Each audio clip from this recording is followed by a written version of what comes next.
요 뉴스를 한번 볼게요. 요 뉴스. 자, 분양가 4억 오르는데 전매 제한은 이제 5년이 늘어난다는 얘기입니다. 전매 제한 5년. 이 말은 무슨 뜻인지 제가 조금 이따 이제 말씀드릴게요. 자, 어쨌거나 공공재개발 시범사업 후보지 2차 지역을 이렇게 발표를 했죠. 16군데를 이제 발표를 했습니다. 16군데를 발표를 했고, 그리고 이번에 또, 300 몇 개의 아파트를 지을 수 있는, 이번에 이제 3080에 대한 지역을 도봉구, 은평구, 영등포구, 금천구에 또 이렇게 이제 발표를 한 거예요. 이렇게 해갖고 이제 공급을 하겠다는 얘기입니다. 그러면 서울시 지도를 한번 놓고 볼게요. 어쨌거나 이 자리에 지금 공공재개발 후보지까지 포함이 되어 있습니다. 만약에 그러니까 지금 이제 집이 없으신 분들 같은 경우는 진퇴 양난일 수밖에 없는 게, 은평구의 이런 지역들, 도봉구의 이런 지역들, 영등포의 이런 지역들, 금천구의 이런 지역들. 아까 이제 공공재개발 같은 경우는 성북구에도 있고, 서대문구에도 있고, 마포구에도 있고, 중구에도 있고, 성동구에도 있었단 말이에요. 동대문구에도 있었죠. 그죠? 그리고 이제 동작구 흑석동도 있었고, 봉천동도 이제 공공재개발을 한다고 합니다. 그러니까 한다고 하는 것보다는 공공재개발을 이제 지정을 한 거죠. 이렇게 지정을 해놨어요. 그러면 만약에 이제 무주택자라든가 아니면 재개발 투자를 원하시는 분들 입장에서 한번 볼게요. 지금 이렇게 빨간색 표시된 지역들이 상당히 많잖아요. 계속해서 빨간색으로 표시된 지역들이 늘어나고 있는데, 이 지역들은 볼게요. 공공 재개발은 자, 9월 21일 이후 구입하시면 입주권이 안 나와요. 그죠? 그리고 여기 같은 경우는 이번에 구역 지정 되자마자 토지거래 허가구역으로 묶입니다. 토지거래 허가구역으로 묶여요. 그러니까 9월 20일 이후에 신축분에 대해서는 입주권도 안 나오지만 토지거래 허가구역으로 묶여있기 때문에 지금 막 이렇게 빨간색으로 표시되는 지역들이 점점 늘어날 거 아닙니까? 이런 지역은 사고 싶어도 거래를 못해요, 여러분.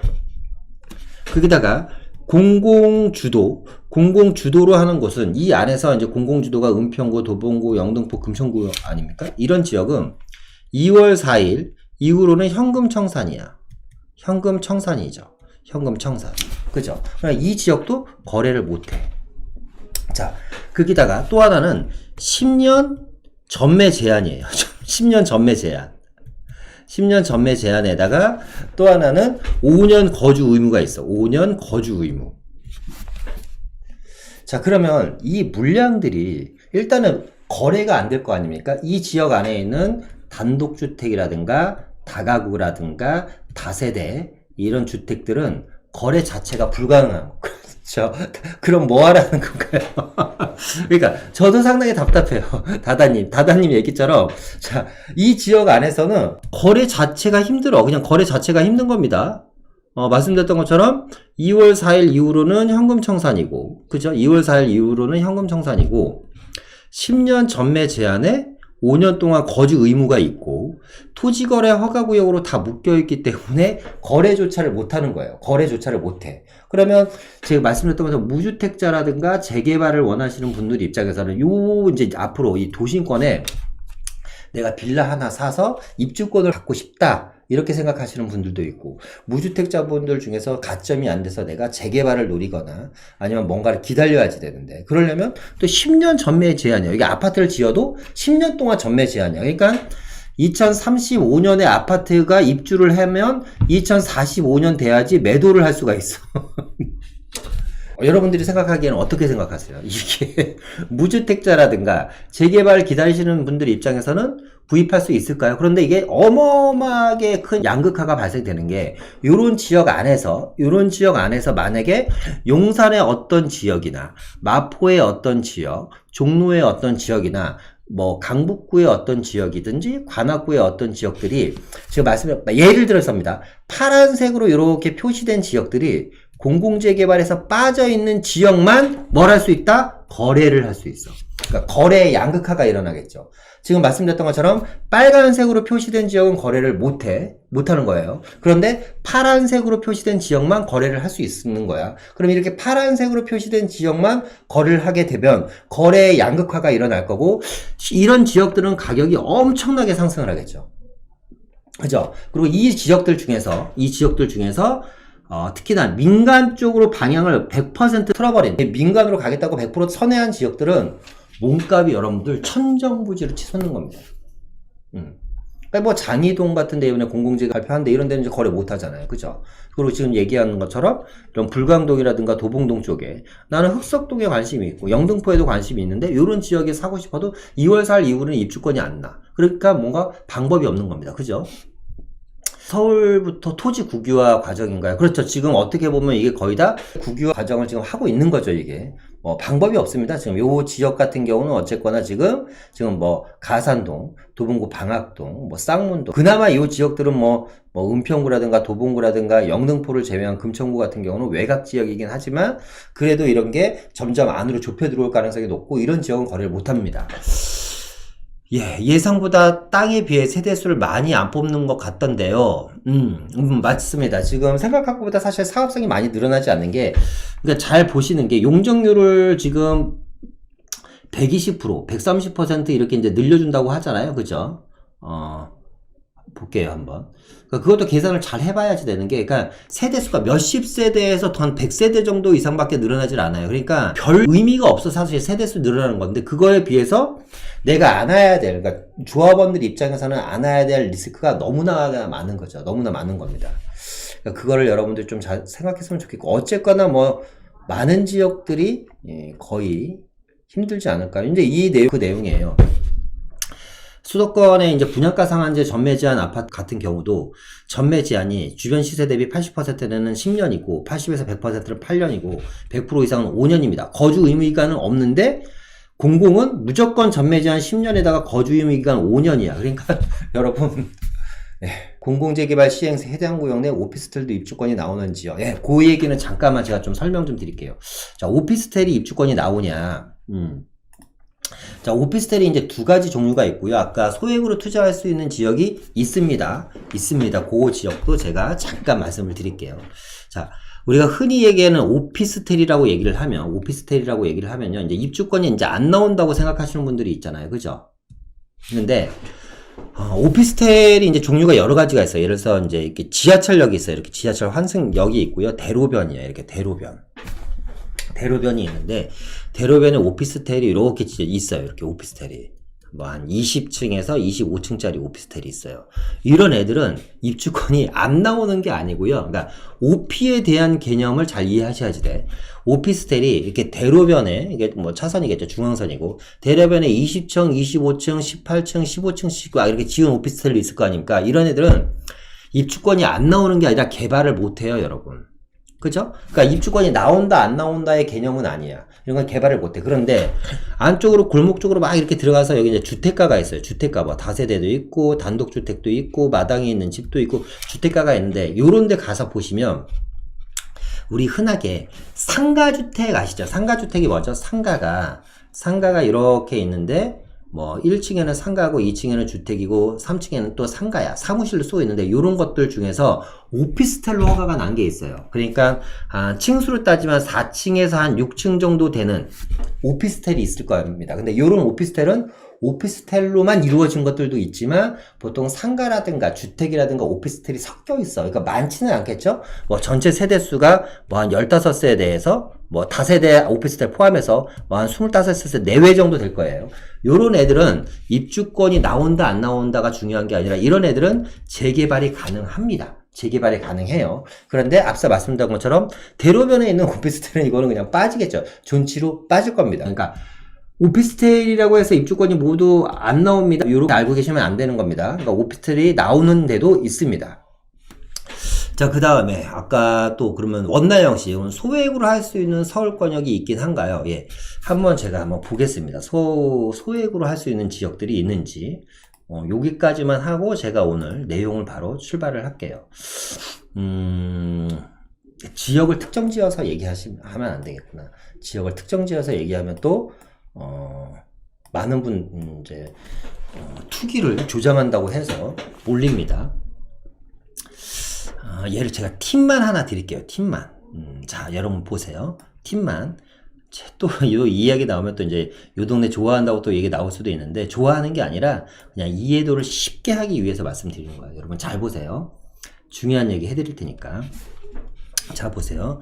이제 여기 서울역이 있죠? 서울역이 있습니다. 서울시청이 있고, 광화문이라는 데가 있고요. 그러니까 요 지역들은 다 이제 중심부죠, 중심부. 그죠? 그리고 이제 공덕역이 있어요, 공덕역. 공덕역이 또 이제 퍼트리플 역세권이고 중심부예요. 잘 보세요. 이대역이 있고, 아현역이 있고, 충정로역이 있고, 서대문역이 있습니다. 요 라인을 우리가, 부가현 뉴타운이라고 하죠. 부가현 뉴타운. 그쵸? 근데 부가현 뉴타운이 이렇게 절반은 아파트로 다 개발이 됐고요. 이 지역은 부가현 2구역, 3구역 해서 이 지역들은 지금 현재 재개발이 진행되는 지역입니다. 그리고 빠르면 내년, 내후년에 모두가 관리 처분이 떨어져서 여기는 이제 전체가 철거가 들어갈 자리예요. 그리고 이제 아래쪽으로 내려오면 대흥역과 공덕역을, 아현역을, 애호개역을 잇는 자리가 아현 뉴타운입니다. 아현 뉴타운. 그죠? 아현 뉴타운이에요. 근데 아현 뉴타운을 가만히 보면 이 지역에, 보시는 것처럼 이대역을 끼고 있는 자리, 아현역을 끼고 있는 자리, 대흥역을 끼고 있는 자리, 그리고 여기 서울고등학교 위쪽에 있는 주택가, 요렇게 네 군데가 현재 주택가가 남아 있고요. 그리고 지금 이제 재개발을 진행 중인 대흥 5구역이죠. 5구역. 공공재개발을 진행하는 지역이 이렇게 있습니다. 그리고 이 지역이 3대장이잖아요. 부가현 뉴타운, 아현 뉴타운, 만리동 재개발까지 여기가 이렇게 3대장입니다. 3대장. 만리동 재개발이 있는데 여기서도 마찬가지로 지금 전체가 아파트가 들어갔고 여기 보시면 아현 1구역이라는 자리가 현재 마지막으로 재개발할 수 있는 지역이 남아있어요. 그 아래쪽에 서부지방법원 쪽에는 공덕 1구역이 다 철거를 해놨단 말이에요. 그죠? 자, 그러면 잘 보세요, 여러분. 지금 이번 대흥 5구역과 아현 1구역은 이번에 공공재개발에서 제외가 됐어요. 제외가 됐어. 그죠? 그래서 다시 한번 검토를 하겠다라고 얘기를 했고, 지금 나머지 지역들은 지금 아현역 주변은 역세권 지구단위 계획구역이라든가, 염리 4구역, 5구역이라든가, 아현, 여기 이제 기존 주택지역 같은 경우는 현재 공공재개발을 할 생각 자체가 없고, 얘네들은 거의 다 민간으로 진행을 하려고 준비를 하고 있는 지역들이에요. 그런데 여기서 재밌는 게 뭐냐면, 이 지도상에서는 안 나오지만, 여기 보시면 충정로역 쪽에 주택가가 또 한 군데가 있어요. 주택가가 또 한 군데가 있어. 그런데 여기가 이번에 공공재개발로 이번에 선정이 된 지역이에요. 그러니까 아현 1구역은 안 됐고 충정로가 이번에 지정이 된 거예요. 그런데 제가 이 충정로 지금 말씀드린 이 지역이 제가 봤을 때 재개발 될 것 같지는 않은데, 보세요. 지금 요 동네에서 여러분들 빌라를 살려면 빨간색으로 표시된 지역 외에는 빌라가 없어요. 없죠? 그죠? 근데 한 군데 남은 지역이 있었는데 얘는 소외된 지역이야. 소외된 지역이었는데, 만약에 이 동네로 누군가 투자를 하던 아니면 다세대 실거주를 하기 위해서 들어온다고 가정을 해봅시다. 그러면 파란색으로 표시된 지역은 아예 못 들어가. 그죠? 요 지역, 뭐 2구역, 3구역 같은 데는 뭐 금액이 어마어마해서 못 들어갈 거 아닙니까? 그러면 요런 지역, 하나, 둘, 셋, 넷, 5군데 남은 지역들 같은 경우는 앞으로 뭐가 됐던 간에, 아까 뭐라 그랬죠? 현상이 중요한 게 아니고 방향성이 중요하다 그랬는데, 지금 이 방향성 자체가 뭐냐면 공급에 대한 프레임이 아주 드라이브를 강하게 걸고 있기 때문에 이번 선거 자체가 여러분 공급에 대한 이야기를 많이 하는 선거예요. 어떻게 공급하겠다, 우리는 개발이 뭐예요? 결국에는 주택 공급인데, 주택 공급. 공급할 수 있는 자리는 이미 정해져 있다라는 거죠. 그쵸? 그래서 앞서 말씀드렸던 것처럼 이 뉴타운, 아현 뉴타운이라든가 충정로역 주변이라든가 공덕역 주변이라든가 요 주변에 남아있는 미개발 주택지역을 공략을 한다면 제 생각에는 아마 빠른 시간 안에 뭔가 이루어지지 않을까라는 생각이 듭니다. 그리고 실거주도 하면서 지금 아니면 못 사는 금액대예요. 그리고 동쪽으로 이동을 해보면 요 지역을 여러분 좀 눈여겨보셔야지 돼요. 자, 보세요. 여기까지 어디라고는 딱 말씀을 안 드릴게요. 2030 도시기본계획 한번 보면서 얘기를 할게요, 여러분. 자, 보세요. 2030 서울 도시기본계획입니다. 만약에 서울은 다 아시겠지만 3도심이죠. 3도심과 7개의 광역 중심지로 개발이 되는 지역입니다. 상암, 수색, 마고, 가산, 대림, 잠실, 용산, 청량리, 왕십리, 상계 창동입니다. 그런데 그럴 때 이번에 오세훈 후보가 상계 창동을 뭘로 한대요?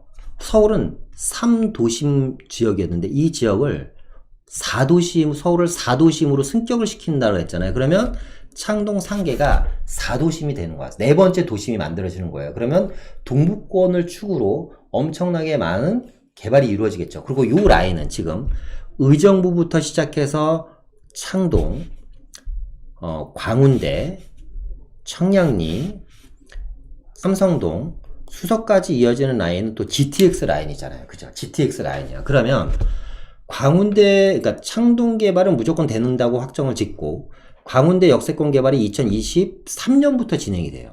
여기에 현대 아이파크 타운을 개발한다고 합니다. 호텔이라든가 업무타운이라든가 주상복합 아파트를 짓는 거예요. 광운대가 있고 창동이 있고 광운대가 있고 그 아래쪽에 뭐가 있어요? 청량리가 있고요. 청량리 아래쪽에 왕십리가 있죠. 왕십리 아래쪽에 성수동, 그 다음에 압구정동, 삼성동, 수서까지 이어진 이 동북선 라인 쪽에 여러분들 눈여겨보시다 보면 요 틈틈이 자리들이 있어요, 여러분. 틈틈이 자리들이. 요런 지역들이 제가 봤을 때 또 재개발이 될 가능성이 상당히 높다. 높은데 투자금도 저렴해. 요즘 서울 다세대도 1억 미만 투자는 거의 없거든요. 한 5천에서 1억 미만으로 여러분들이 충분히 살 수 있는 지역들이 있기 때문에 요런 자리 좀 보셨으면 좋겠고, 이 아래쪽에 5도심 쪽에, 5부도심 쪽에 가산동이라는 지역이 있잖아요. 가산동. 그쵸?